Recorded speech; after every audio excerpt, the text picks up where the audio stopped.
हरिः ओम गणानान्त्वा गणपतिगुं हवामहे कविं कवीनामुपमश्रवस्तमं ज्येष्ठराजं ब्रह्मणां ब्रह्मणस्पत आनश्वन्वन्नोतिभिः सीदसादनं श्रीमहागणाधिपतये नमः। सदाशिवसमारम्भां शङ्कराचार्यमध्यमाम् अस्मदाचार्यपर्यन्तां वन्दे गुरुपरम्पराम्। Atmaswarupa Bandhugan. So I was looking at the verse 9th. Kartarancha kriyam tadvat vyavritta vishayanapi sphoraye dekayatnena yosau sakshyatra chidvapuhu. So here the reality of the individual is presented as chidvapuhu, sakshi chidvapuhu.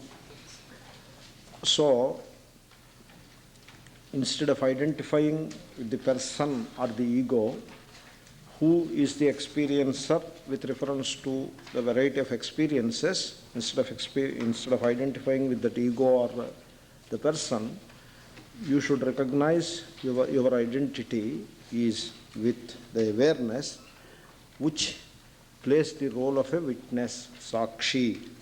So, Atma, if there is one way to present the ineffable Atma, that way is to recognize Atma as the Sakshi. Sakshi is not the ultimate reality of the Atma. I cannot say anything about the ultimate reality because words can't reach the ultimate reality. But I can tell you this much, the status of being witness to the person downwards, to the ego, which is the person, then the intellect, the mind, the seat of emotions and all that, the senses and the body and the world. So starting from the person or ego downwards to the world of experiences, your status is that of the witnessing awareness, sakshyatra chidvapuhu. So in life, as long as I take myself to be a person, an isolated ego in a separate body, and accordingly proceed to live a life that becomes the life of becoming, and there is no question of salvation in that state. And because as a person or ego, you are identified with the physical body. There is no ego or person without the identification with the physical body. So physical body is what? It is the product of food. It is the food body. That's why we become egos or persons carrying a stomach and other set of senses around. That is our status. We carry a set of sense organs and a stomach all around. That is what we do. So you go from New York to San Francisco, so you reserve everything there. Therefore, this stomach and set of sense organs are kept. So I carry this bundle. This package, I carry it around. What is the package? A stomach and a set of sense organs. That is my state. That is the ego. That is the person. And all ideas, all concepts, all values are based on this ego, this person. That's why the entire value structure in our life is sensate in nature. That's why Vairagya becomes important. Therefore, you consistently and perseveringly refuse to identify with this ego. In fact, the Shruti wants you to understand your nature utterly devoid of every last vestige of materiality and objectivity. That is the refrain of the Shruti, Shastram. You have to understand yourself, your nature. You need not know what you are. You should know what you are not. That is enough. You are not going to know what you are. You can only be what you are. And so, you have to remove this opaque screen of false ideas and false values. That is all you have to do. And for that, you have to remove, as I already said, the last element of materiality and objectivity you should remove. Sakshyatra chidvapuhu, because you are not the material thing, you are not an object. If you find an entity or an element which has some element of materiality or objectivity in it, you are not that. For example, when you say my sofa or my car, you are trying to associate a material object with I, which is not true. It is wrong. There can be a car or a sofa, but there can never be a my sofa or a my car. So you are trying to connect the awareness with a material object, which never happens. It is against the fact. So you hold on to a thing which is against the fact. That is what we call falsehood.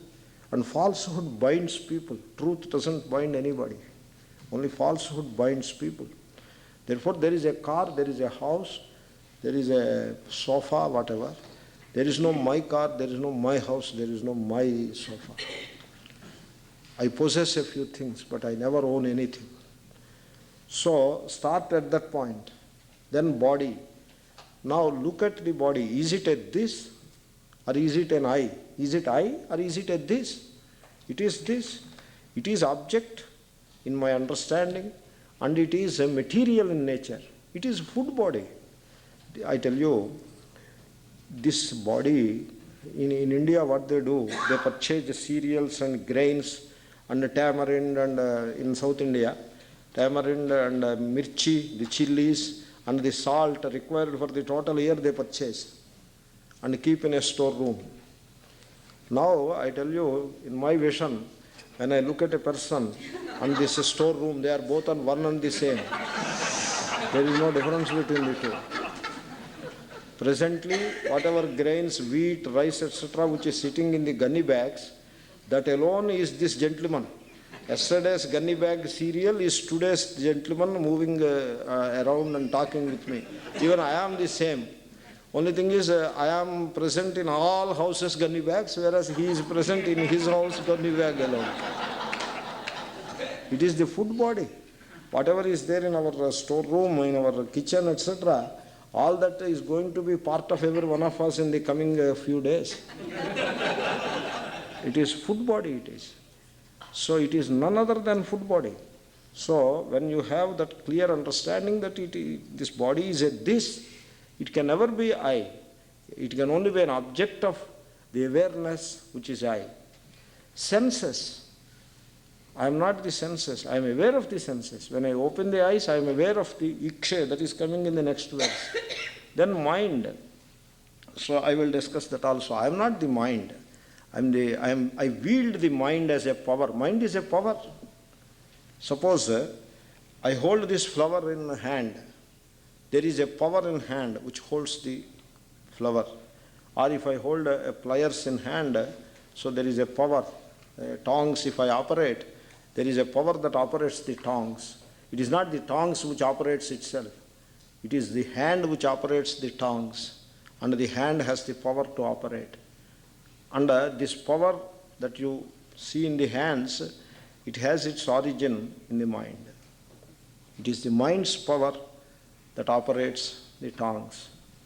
And if it is the mind's power that is operating the tongues, then who is operating the mind? I operate the mind. Therefore, when I hold a tongs in my hand, it is a physical object I am wielding, physical instrument that I wield. And when I do a sankalpa to do anything, it is the subtle instrument of mind that I use as an instrument. So thought is an instrument of action. That's why every action is preceded by thought. And I am behind the thought. I am the master of the thought. I have to be the master of the thought. Unfortunately, I became a victim of the thought. That is different. So I refuse to identify with the mind, because mind is as physical and material as anything else. Only thing is, the food that we consume, the gross part of the food becomes the blood and flesh, etc., bones and all that, and the subtle part of the food becomes the mind. So, annamayam hi somya manaha, In Chandogya, an elaborate discussion is there. You need not say that the body is the food body. It is obvious. But it is necessary to say, Annamayam hi somya manaha. So, somya is an address to the student. Manaha annamayo annamayam. It is the product of food. So, mind is material in nature.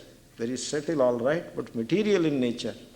And that has to be understood carefully. But it is obvious that mind is an object of my understanding. That is obvious. And so I refuse to identify with the mind. Then comes the person. Person is also mind only. I told earlier, you just please note this point. Ego or the small person is nothing but a thought. Only thing is, it acquires some special importance. Part is a thought. I is a thought. The ego is a small I, not capital I. Capital I is Atma, that is Brahman. So small I, let us say small I. So the small self. The small self is a thought. As much as the part is a thought. Part is a thought. Part thought. Small self is also a thought. But part thought seems to be object. It is an object. Part is an object. I can objectify the part. Whereas the I thought, it masquerades or it parades as the subject. And it is not the real subject. It is the one pole of the dipole subject-object. It is the seer and the part is the seen. Whereas the real subjectivity rests in the sakshi, which is the awareness. Sakshyatra chidvapuhu. So, you see, where do you establish yourself? Where is your platform? So, platform is where do you stand? So, that is what the platform is. So, where do you stand? Do you stand in identification with the body-mind? Or do you stand in identification with the awareness that can be described at best as the witness of the body-mind? The awareness has no connection whatsoever with anything objective, with any object. There can be no connection between the awareness and the material object. Therefore, between the Atma, the awareness, and the physical body, there can be no connection whatsoever. Now, but still, if you want to establish a relationship between the Atma and the physical body, that relationship, which is tentatively taken for a purpose of negating the identification, that relationship is Sakshi. Therefore, I establish myself in the awareness, which is for the time being described as Sakshi, Sakshyatra Chidvapuhu. And so now, if I am the awareness, the Sakshi to everything, this entire gamut of things, then what happens to the person? Suppose if I am the awareness, I am the Sakshi, what happens to the person? You see, the person continues. The experiences of the person, both pleasant and otherwise, they too continue. But the person continues only as a part of the objective world. The masquerading of the person as this real subject comes to an end. Namely, whenever I know how this ego is going to function. So, I have a lever with reference to the ego. When the ego sees somebody who is doing well, then the ego projects an idea of jealousy. And I know that. I know the machinations of this ego. The stupidity and the stubbornness of this ego is known to me. So, then the ego gets purified. Once I know it and I have that space, then it gets purified straight away. So, the person continues, but only as a part of the objective world. That means I know the ego, that way it continues. But its identification with the witnessing awareness snaps. So, that is the idea presented by the word Sakshyatra Chidvapuhu. Now, let us take the next verse. Ikshe shrunomi jigrami swadayami sprushanyaham iti bhasayate sarvam nrutyashalasthadipavat. So this is the first time the word deepa is introduced. So you are like that lamp of the stage, drama stage. On a stage they enact a drama. So the play, Shakespeare's play or whatever, a Broadway stage, and there is a lamp on that stage. In the old-fashioned stage, they used to have a single brilliant lamp. It is called Petromax light. So that is the lamp. And you are that lamp in this stage, on this stage, in this play of life, you are that lamp. Nrutyashalasthadipavat. So you have to identify with the light behind the mind, not with the mind itself. You see, identification with the mind or ego, it has a very serious repercussion, consequence. What happens once you identify with the ego or mind, thought or the process of thinking, it becomes compulsive. We all suffer from this problem. We cannot stop thinking. You want to sleep, but you can't sleep. Why? You cannot stop thinking. Thinking has become compulsive. In fact, the compulsive thinking is a dreadful affliction. It's a disease. Hyperactivity of the mind is nothing short of a disease. So this incessant mental disturbance or noise, it prevents the person from finding the inner realm of reality. So the inner reality, which is Atma, it remains hidden by this mind which has become opaque. It is supposed to be transparent. It is supposed to be sattvika. Sattva is transparency, clarity. That is sattva. But there is no sattva anywhere around. It is all rajas and tamas. Identify with the body, tamas, and all kinds of desires and fears, rajas. Where is sattva? There is sattva only when you sit in a Vedanta class.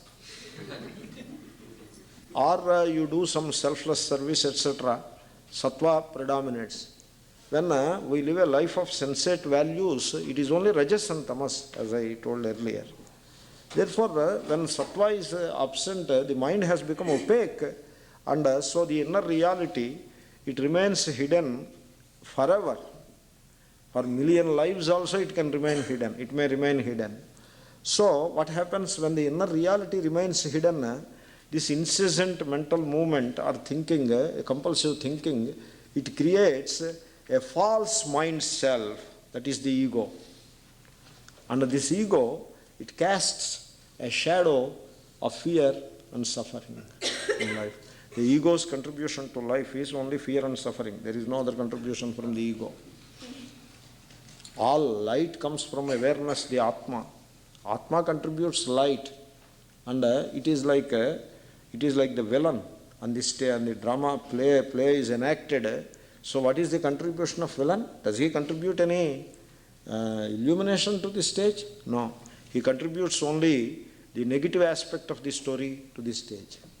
So the villain of the piece is the ego and the incessant mind. The ego, when you identify with the ego, you become the karta bhokta, then you cannot stop thinking. So what happens then, the statement of Descartes, a French philosopher. Descartes did not make this statement in the context of what I described.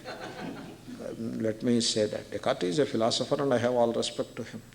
But his conclusion, I am bringing it and putting into the discussion which I initiated. Because you should not think that Descartes is a person who is given to all this, etc. I don't say that. So what Descartes said, I think, therefore I am. That is what you said. Therefore, I identify myself with the thinking.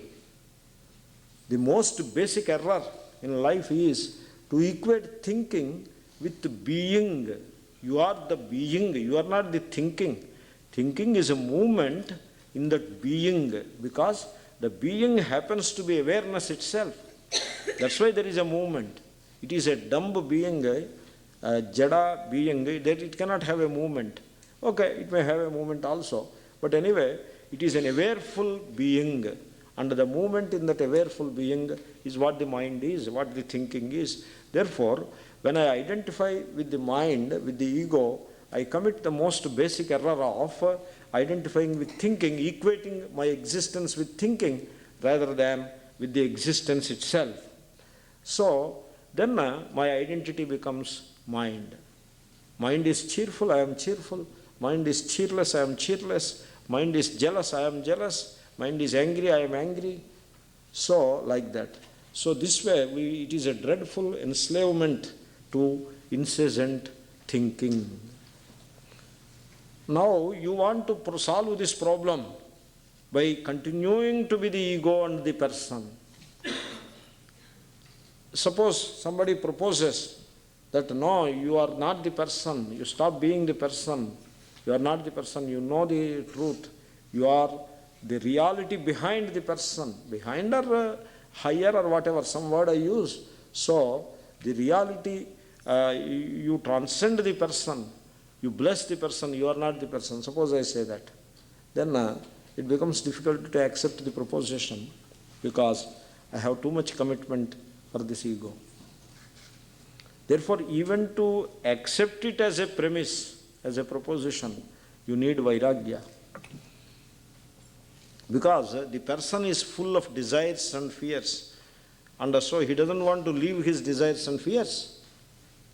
He develops a vested interest in his smallness and in his petty thinking. And so, unless there is vairagya, you cannot transcend this rajasic and tamasic ego. Suppose I have too much love for the tummy, then how I can transcend the ego? It is not possible. That's why they say you keep fast occasionally, so that you will show to the tummy who is the master. Oh tummy, you are not the master, I am the master. You demonstrate it once in a month or whatever. To yourself. That is what is called tapas. Just to show who is the master. In meditation also, you show to the mind who is the master. So, this is so the identification with the mind is a very unfortunate thing. It creates, as I already told, an opaque screen. And it's very difficult to break down that screen. It's a screen of concepts, labels. People label themselves. And once you label yourself, you build a system around that label. Aham kshatriyaha. I am a warrior class person. What warrior class? Where is war? Where war is there, you are 1,000 miles away from the war in any case. Then what is this label? I am warrior class. Suppose you label yourself as a black or a white or whatever, then you are identifying with the physical, not even physical body, the pigment of the physical body, on the upper layer of the physical body. So this way, people label themselves. They hold on to labels, images. They develop an image about themselves, about life, etc. And definitions. So people define themselves, and in the process, they define others. When I take my aham brahmanaha, I am a Brahmin, then the whole humanity appears to me as Brahmins and non-Brahmins.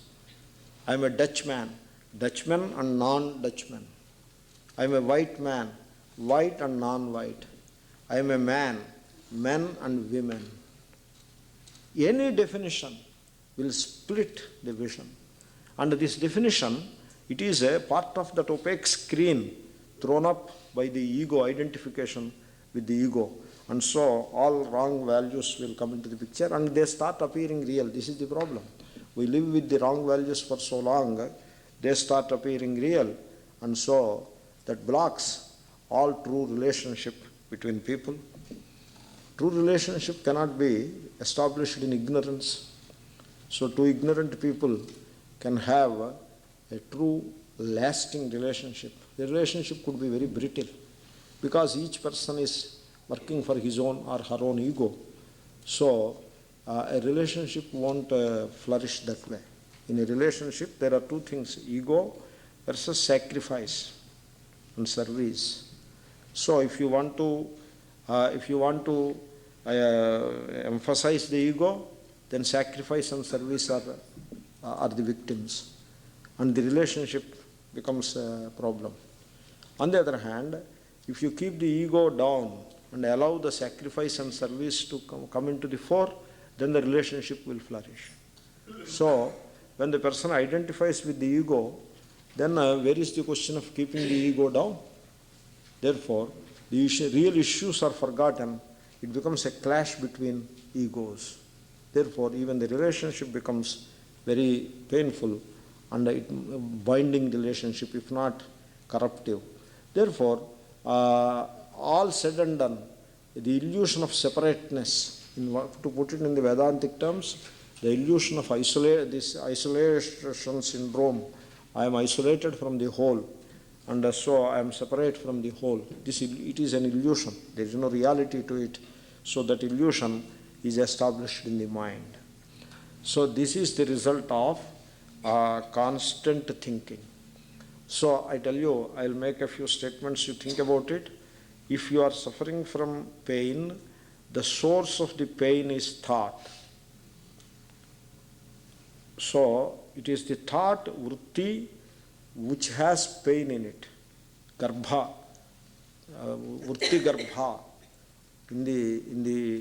The thought is pregnant with pain. And if you have fear, the source of the fear is not a demon or any such thing. It is not the stock market which is the source of the fear. It is not the demon or it is not the somebody else. It is the thought. Thought breeds fear. Thought breeds pain. Then what shall we do? So, an obvious or superficial answer could be, you reach a state where there is no thought. Wonderful. If you can reach a thoughtless state, very good. But it is difficult to reach that state. You need to work on it. Yogas chitta vritti nirodhaha. So, Patanjali, he says, you can put an end to this thought process itself. You can stop thinking. Even while awake, you can stop thinking. In sleep, we are not thinking and we are free from all these problems. So if you stop thinking, then there is no samsara for you. All these problems are called samsara. If you can manage to stop thinking, then there is no samsara for you. So you stun the mind, you suppress it so that it won't move. So this is one approach.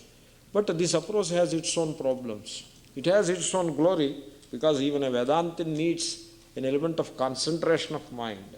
You may not be able to sit in trance, but you need concentration of mind. That much you need. Suppose you sit in class or you sit in meditation and you cannot sit anymore because your mind is too noisy, then that is not desirable. Therefore, you first take care of the mind first, then you can think of Atmajnanam and all that. If the mind is it has become a tormentor, then you cannot appreciate any such a talk. Therefore, you need an element of mastery over the mind. So, in that sense, Patanjali's system has its own glory. But you need not take the system to its ultimate, not necessary. Because by stunning the mind, you will not be able to purify the mind. The point is not to stun the mind. The point is to purify the mind. I tell you, for example, there was a yogi. He used to go to trance occasionally. It is called a samadhi. And so, he went into a trance in the morning, usual discipline. And so he remained in the trance for half an hour or 1 hour and he came out of it. Then he felt like having a cup of coffee. So he called the Shishya and asked him, you fetch a cup of coffee for me. The Shishya went. The Shishya has delayed. For some reason, it was delayed. It took some 15-20 minutes or whatever. In the meanwhile, the Mahatma, he felt like going into the trance once again. He has perfected the technique And so he went again into the trance once again. So when the Shishya came, the Shishya is the disciple, when he came with a cup of coffee, the Mahatma is in the trance. Generally it is understood, when the Mahatma is in trance, you don't disturb him. It is understood like that, especially for trance. So the Shishya, he felt okay with it and he consumed that coffee himself and he went away. So, and the Mahatma once again after half an hour, he came out of trance and the first thing he did is, where is coffee? That is what he asked. So, what does this show to us? So, it only shows that a trance is like a freezing technique. Trance freezes the mind, like sleep. It freezes the mind and it thaws the mind, and you take it out from the refrigerator, you take out the object, again it will flourish. Some of these seeds, etc., biological materials, they are stored in liquid nitrogen in very cold temperature. So everything is frozen. It doesn't undergo any further transformation. So then you take it out after a while, then it will again start the process of life, whatever. So the process of transformation, biological transformation, can be arrested by freezing. The same thing can be done to the mind by a kind of a trance. But when you come out of the trance, the samsara is back with its full vigor. Because the problem for the samsara is not stunning the mind, because you cannot stun it forever. You have to purify the mind. Therefore, in Vedanta, we follow the approach of purification of the mind rather than stunning the mind. And when you take yourself to be the mind, then you cannot purify it.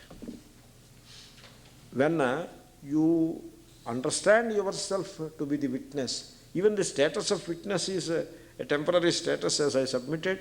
Therefore, this idea that I am the witness only purifies the mind. So, when the mind is jealous, you become jealous, then that is impurity.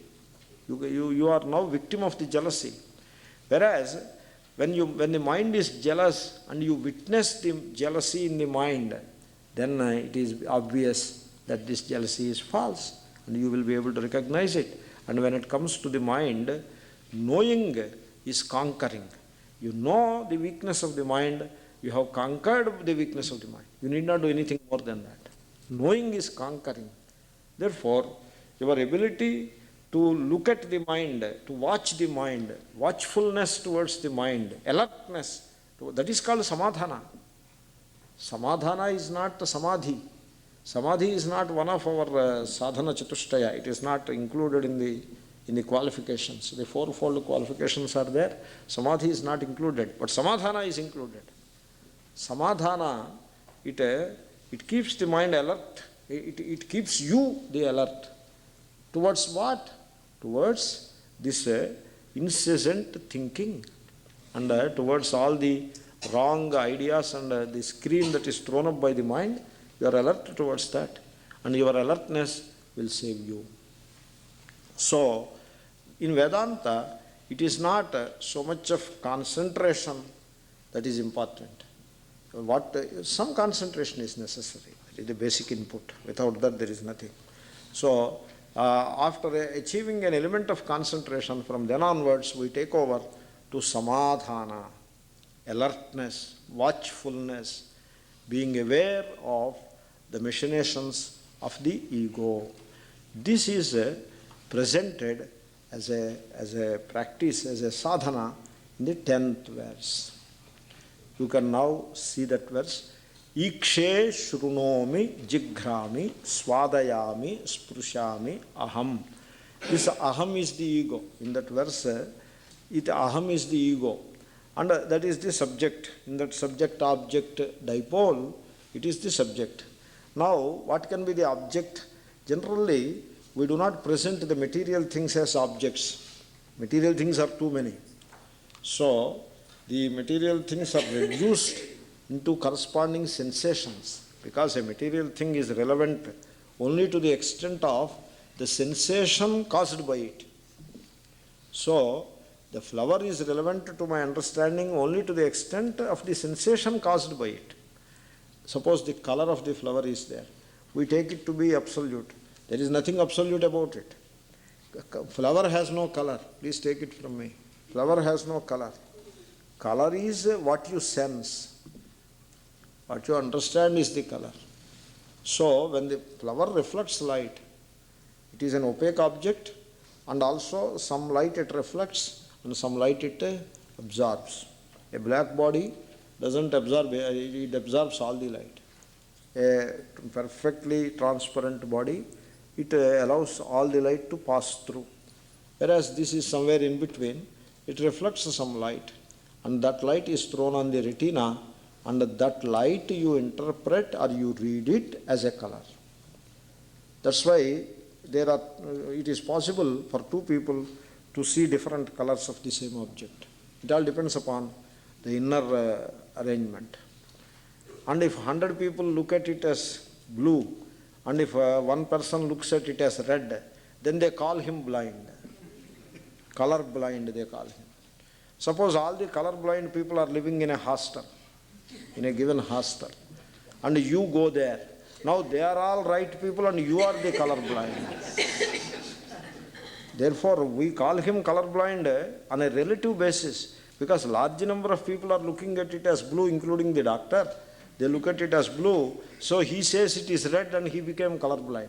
If the doctor and a large number of people, majority of the people look at it as red, then this blue guy becomes the colorblind person. Therefore, there is nothing absolute about it. Color is not a property of the object at all. In fact, Schrödinger, in one place he says, he worked with light waves and all that. So in the laboratory, they use, in the laboratory of light, they use a sodium vapor lamp as a standard light. So a single wavelength is emitted by that lamp. It is yellow in color. Schrödinger told, I worked with a yellow, it is called yellow lamp or sodium vapor lamp. I worked with this yellow lamp all my life, but till now I don't know what is meant by yellow. What is this yellow? Yellow is not property of the light. Light has certain properties. It has a wavelength, it has a frequency, wave number, it has an intensity, energy, so many things are there with light, but not color. Color is not an attribute of the light. So, anyway, so that's why here, instead of taking the material objects, we take the experiences, sense experiences to categorize the material objects. Therefore, in that dipole, subject-object dipole, the object place is occupied by various sense experiences. Ikshe, seeing, is the object. So, shrunomi, ikshe is rupam, what you see is a form or a color, is the object. Shrunomi, in terms of an experience. Shrunomi is sound. Sound is not outside, as I told you yesterday. Sound is an experience. Sound is not a thing which is outside.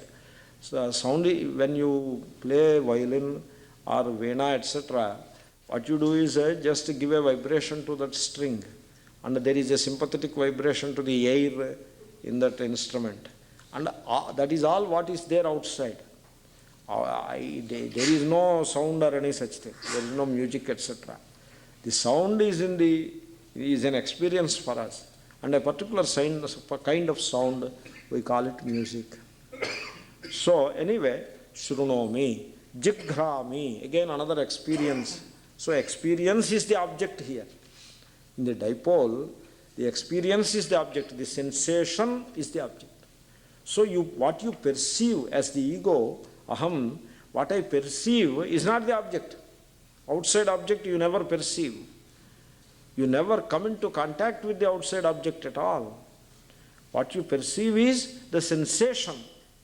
That is what you perceive. That's why all perception is a recognition. There is no other perception. Therefore, when I say jighrami, what you perceive is the smell. Smell is a sensation. Smell is not the property of the flower. So, neither color is the property of the flower nor smell is the property of the flower. They are the sensations created in the sense organs by the object, whatever that object may be. Therefore, so I perceive the sensation, aham jigrami, aham swadayami. Once again, I would like to submit that sweetness is not the property of the sugar. Sugar is not sweet. Sugar is a carbohydrate, and it has hydroxyl groups, plenty of them, and so wherever possible it will form a hydrogen bond. That is what it will do. So if you put sugar in water, it forms hydrogen bonds with water molecules, and that is how it dissolves. And if you put sugar in kerosene or petrol, it cannot form hydrogen bonds, so it doesn't dissolve. That is all it does. It doesn't have sweetness as a property of it. It is not a property. But when you put the sugar on the tongue, the experience is a sweetness, and you perceive that experience, that sensation. The actual sugar, it won't remain on the tongue, it will go down. All calories will go down. Suppose I have put 10 calories on the tongue in the form of sugar. Now I have experienced sweetness. So at least that experience of sweetness should account for 5 calories, and so 5 calories only should go down. No? All the 10 calories will go down. That means not a single calorie is expended for generating the experience of sweetness. Sweetness has nothing to do with the sugar molecule. It is what happens to the tongue surface. Tongue surface is full of hydrogen bonds, open velocities or whatever. And so what happens to the tongue surface is sweetness, not what is in the sugar. In the sugar there are only calories, nothing else. So many calories are there, and we have to expend them. If you just consume and keep quiet, doesn't work. Having consumed all those calories, you have to carefully expend them before consuming further set of calories. Otherwise they will accumulate as fat. Very interesting how carbohydrates become fat. This is something amazing. They are stored as fat, that is what they say. Anyway, so liver has to do something about it. So swadayami, sprushami, you do not touch the table. You never touch the table. You never touch the table. It is not possible. So when you take the hand to touch the table, there is a sensation of at the surface, and that sensation you perceive. So this is the dipole. The perceiver is aham, the ego or the small self, and the perceived is the fivefold sensations. Now, if I ask you the question, where is the world in which you live?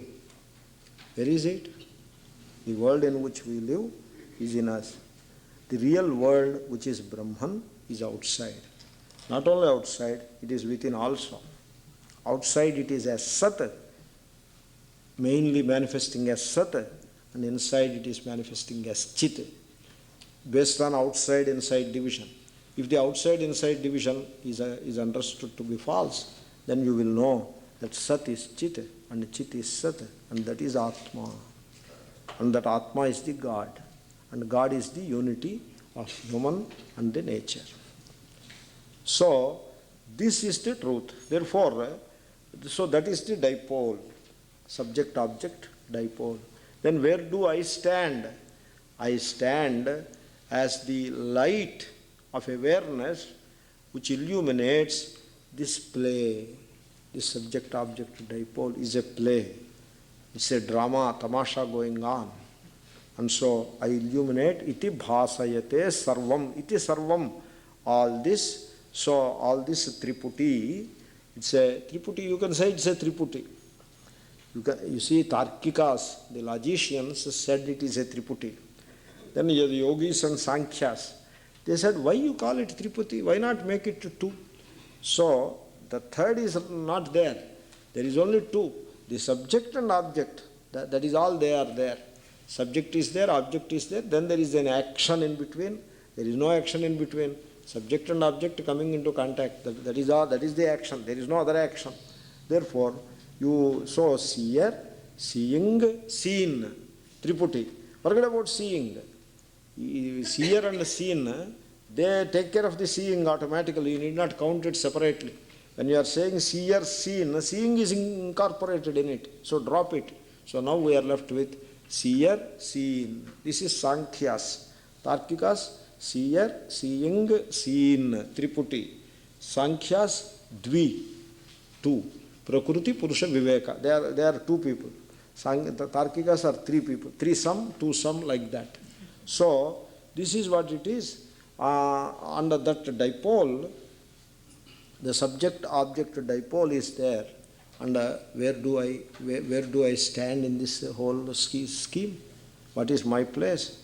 You are not part of that dipole. You are the one who witnessed the dipole all the time. Iti bhasayate sarvam. So all this bhasayate means illuminates. Like, for example, the hero and the heroine are dancing on the stage. Now the lamp is illuminating the stage. Now suppose the lamp identifies with the hero, suppose. If it has a human mind, it will end up doing that. Because it likes to dance. So then it identifies with the hero or heroine, whatever. So just I am giving a hypothetical example. So the point is, the lamp illuminates this the play. In fact, it is, you can say to such an extent that without the lamp there is no play. That is how it is really. Without the lamp there is no play. Suppose you withdraw the lamp or light and ask them to show the play, there will be no play. So, the play is possible only in the presence of that lamp. And the example is just limited. Suppose, you just imagine, suppose the players, the actors, they derive their energy, they need energy to act. Suppose they derive their energy also from the light, then the situation is even more important. If the light is denied, then they cannot even move. So that is the position here. Iti bhasayate sarvam. In fact, satta and spurti, that is the bhasayate. Bhasayate means it imparts reality and being evident to the thought. The thought seems real. It seems real. So its reality is not its own. It is like reality of necklace. Necklace seems to be real, but the reality of the necklace is not its own. The reality of the necklace is that of gold. The gold imparts its reality to the necklace. Similarly, you look at a thought. Is it not self-evident? The thought is evident by itself. Therefore, the thought is, and the thought shines. Right? The thought is, suppose it doesn't shine, you will not know that there is a thought. The thought shines, but it is not there. How? How? It is you cannot say that. Therefore, the thought is and the thought shines. Now, this easiness of the thought and this shining of the thought, is it independent? Is it its own? Do they belong to itself? No. So the easiness of the thought and the shining of the thought is imparted to the thought. They are imparted to the thought by the awareness which is in the background. It is like the wave. The wave is. The easiness of the wave is imparted to the wave by the water, because water is. Water is, that easiness is imparted to the wave. Water is shining, and therefore that shining of the water. Water is a very transparent surface, so it shines in the sunlight. So, because water shines, the wave shines. Suppose water is opaque, then wave also will be opaque. So, water is, water shines, therefore the wave is, the wave shines. Similarly, awareness is, awareness shines. Is satta, the words you may hold on to. And shines is spurti. So, spurti or spuranam. Spurti is good enough. So, this is satta and spurti. Sat, chit, that is the awareness. It is not a particular kind of sat, it is sat, nirvishesha sat, attributeless existence. And it is not a particular kind of awareness. I am aware of the part awareness. It is not. It is a nirvishesha chaitanyam, means attributeless chaitanyam. It is like talking about gold. Now gold, if suppose I ask you, what kind of an ornament gold is? What answer you have? You don't have an answer. It is a, gold is a, it is not a given ornament. Every ornament can come from it. Similarly, awareness, this is Atma, Sakshi, let us take Sakshi. Sakshi is not a given existence. Part is a particular kind of existence. Part is what? Part existence. Existence as part. So that is a limited particular existence. Whereas awareness is existence, all right, but it is not a particular existence. That's why it is limitless existence. So awareness is nirvishesha sat, and also it is nirvishesha chit. It is knowledge, but not a particular knowledge. It is knowledge, it is not knowledge of something. Therefore, the thought, it derives its easiness and it's shining from the awareness. Now, this is the theory. Now, practically, in practical terms, suppose there is a thought in your mind. This thought becomes very powerful, so much so that it torments you. So, it becomes overwhelming, a thought. All pains are like that. So, if you develop the knack of holding on to the pain and keeping it intact and nursing it, then it's okay. It can remain with you. Occasionally you can remember it and stay with it, and then again you can move forward, which is okay. But he doesn't have any such felicity or space with reference to the pain. Pain torments the person because this pain has become a tormentor, a powerful thing it is. Now, where from pain is its origin, has its origin in the thought. So, where from this power came to this pain? What is the source of its power? You think that the source is outside. This is the problem. There is nothing outside, I tell you. The pain is powerful because it is deriving that pain. If you think from outside, there is a problem. So, somebody looked at me with an evil eye, that's why there is pain in me. Suppose you say that. Okay, there may be something called evil eye, I don't know. But now the power of the pain to torment me came from that evil eye. Now what you are going to do about it? That is altogether a different spin. On the other hand, I have to look at it carefully. So this power, the pain has acquired that power to torment me, and that power came to it from myself. It is like a cancerous growth.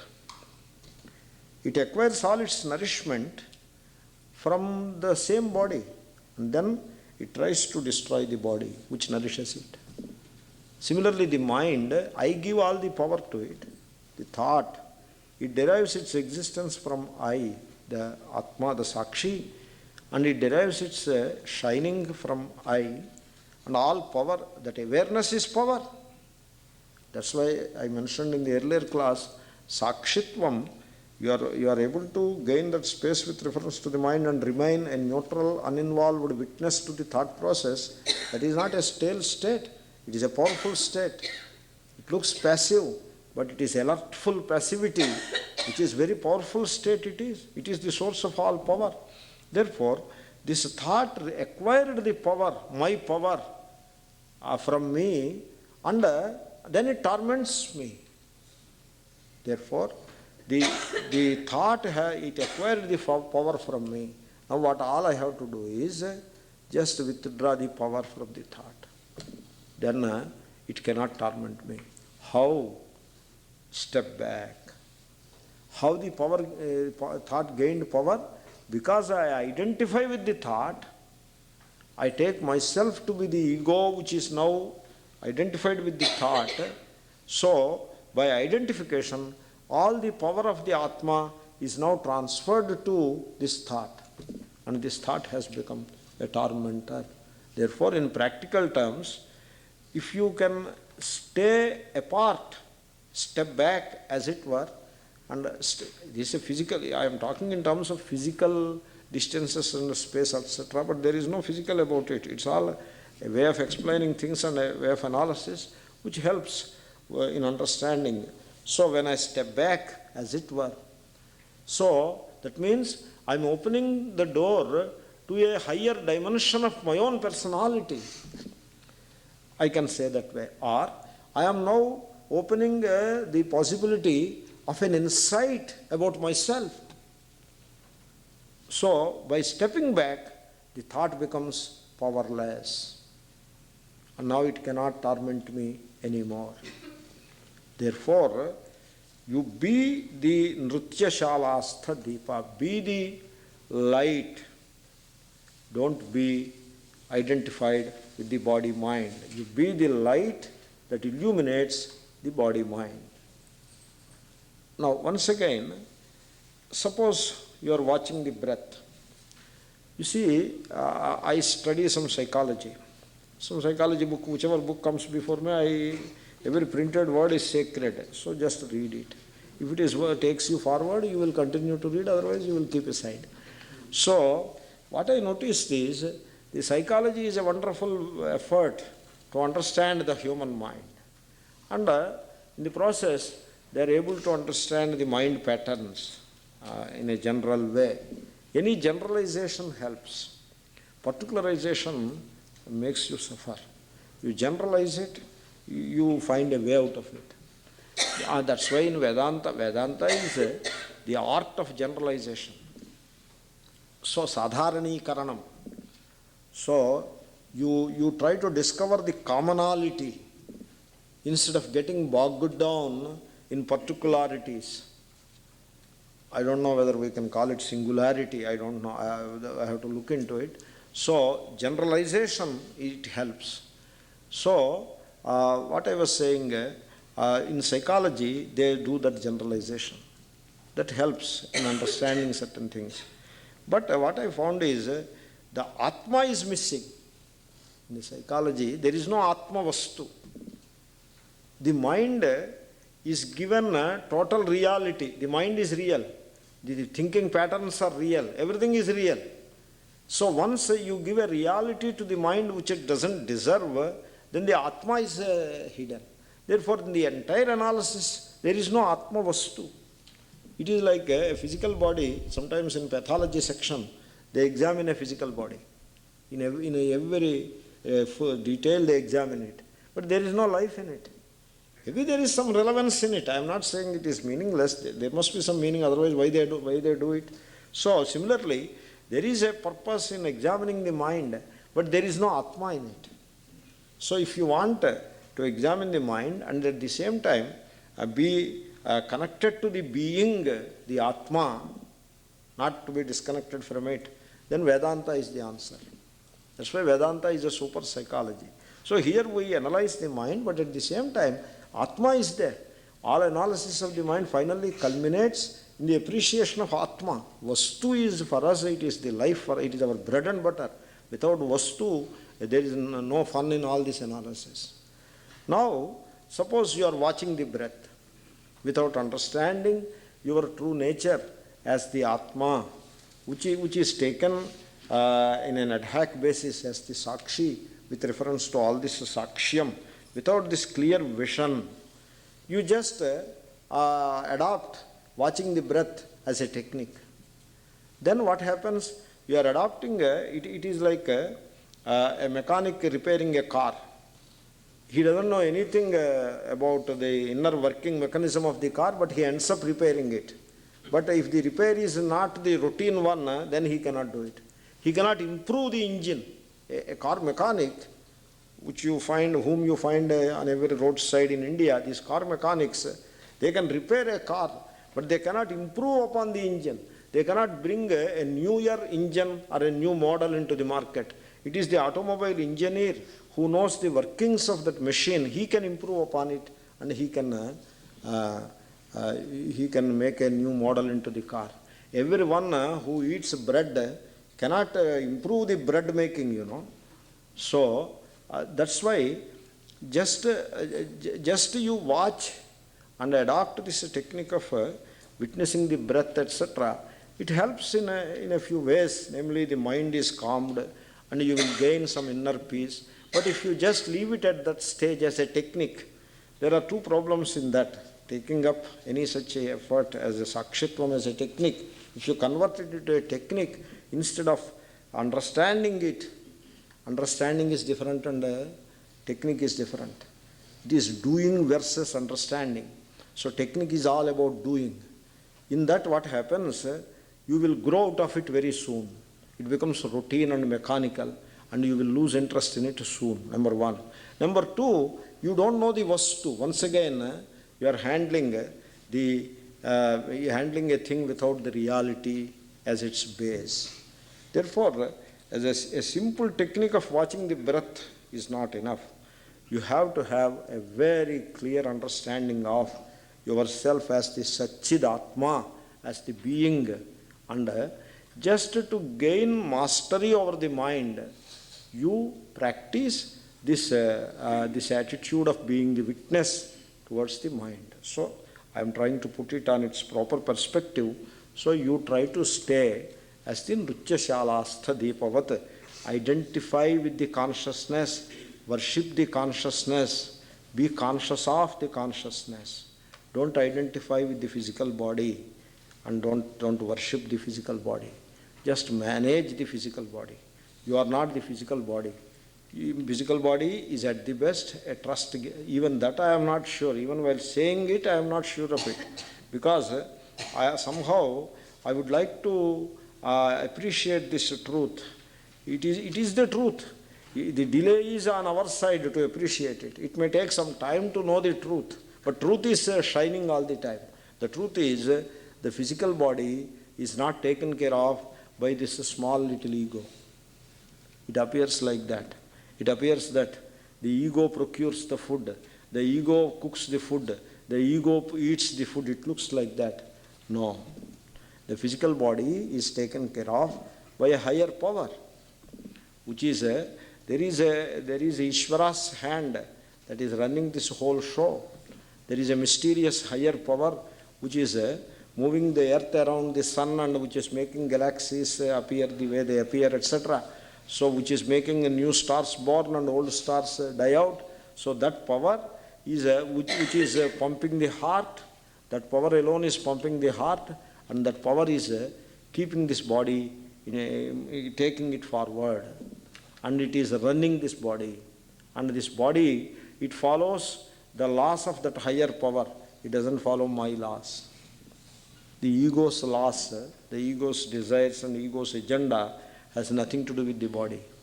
Body runs by intelligence, which is universal, which is Ishvara's, whereas the ego is all nothing but ideation and intellection. That is what the ego is. There is no connection between the two. The ideation and intellection talks of a dinner party, whereas a body needs some simple food. That is what it needs. And you leave the choice to the body, it will take just the right kind of food that it requires and it keeps quiet. Like a cow. Cow never overeats. So, therefore it is the intellect and the ideation which interferes. Therefore, you do not identify with the ego, you just remain the Nrutyashalastha Deepavat. So, I will be saying some more important things about the Sakshitvam as we progress. So let us say the next verse. Nrutyashala sthito deepaha prabhum sabhyamscha nartakim deepayeda visheshena tadabhavepi deepyate.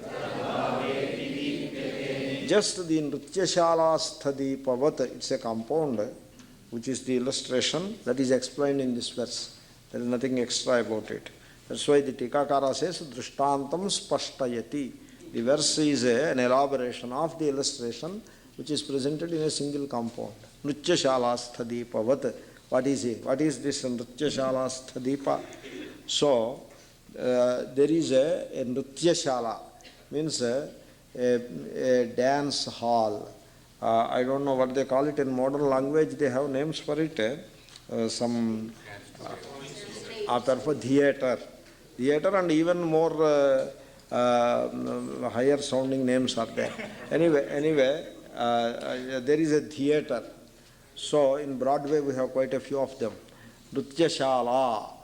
So the theatre has seats for people to sit.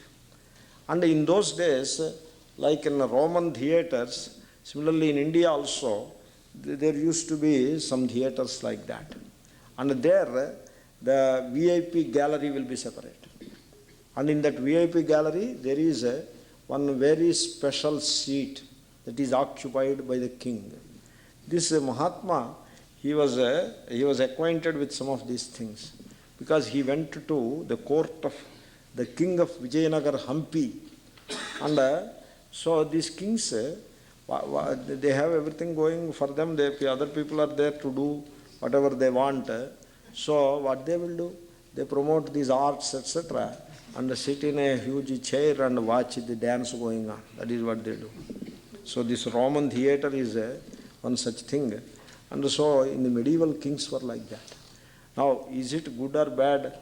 I don't know. To the extent they promote the art, and to the extent art remains pure, probably they are doing a service.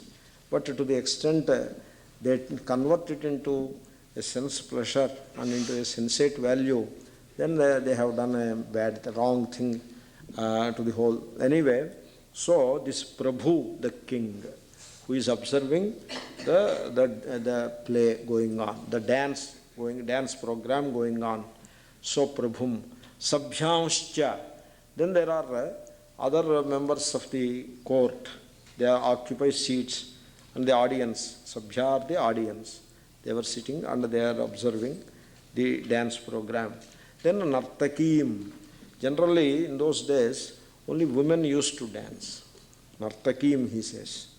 Later, men also started dancing. In Kuchipudi, so only men used to dance. Nowadays, it undergoes all kinds of changes. In one period, only men used to dance. All women roles were played by men. The most famous Telugu actor, Akkineni Nageshwara Rao, he started his cine career by playing the women roles. In the beginning it was like that. In fact, you must have seen in Shakespearean time also, in the Victorian age, etc., all lady roles are played by men, not women. It was considered inappropriate also in those days. But that was one period. But before that, ladies were playing the role of women, and men were playing the roles of men, whatever. So this is a social movement. A society, it has its own values. Each age has its own values. And the values of one age, the customs of one age may choke the people of another age. It is not necessary to adopt the customs of one age in another age according to the letter. Spirit is good enough. Anyway, all that is by the way. So Nartaki, the dancing lady, the dancier. So she is there. And so this Deepa is there, which is sitting in the middle, which is hanging from the top, or which just sits in the middle of the stage, whatever, in whichever way they arrange it. So this Deepa, this lamp, it is there. It illuminates all these. Avisheshena. The thing is, this illuminating lamp does not discriminate. It illuminates everything in its way. It does not say, oh king, I should illuminate more. The Sabhya audience, we can ignore them. The Nartaki should be illuminated more. That way it doesn't discriminate. The Sakshi Chaitanyam, it doesn't discriminate. We'll continue with the discussion. Om Purnamada Purnamidam Purnat Purnamudachyate Purnasya Purnamadaya Purnameva Vashishyate Om Shanti Shanti Shanti Harihi Om Shri Gurubhyo Namaha Harihi Om Tat Sat Shri Krishnarpanamastu.